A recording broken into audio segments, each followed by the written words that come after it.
அனுயா பகவத் இந்திய திரைப்பட நடிகையாவார். இவர் தமிழ் திரைப்படங்களான மதுரை சம்பவம், சிவா மனசுல சக்தி ஆகிய படங்களில் நடித்துள்ளார். அனுயா ஒய் பகவத், கிராந்தி கனடே இயக்கிய மகேக் என்ற இந்தி குழந்தைகள் திரைப்படத்தில் அறிமுகமானார். இப்படம் லண்டன் திரைப்பட விழாவில் திரையிடப்பட்டது மற்றும் விமர்சன ரீதியாக பாராட்டப்பட்டது. அனுயா ஒய் பகவத் ஒரு இந்திய நடிகை ஆவார்.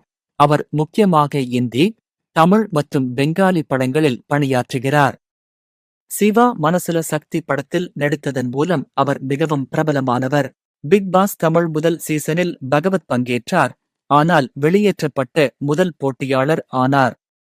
தமிழில் சரளமாக பேசத் தெரியாததால் மற்ற போட்டியாளர்கள் நிகழ்ச்சியில் கலந்து கொள்வதை குறைவாக ஏற்றுக்கொண்டதாக அவர் பின்னர் கூறினார்.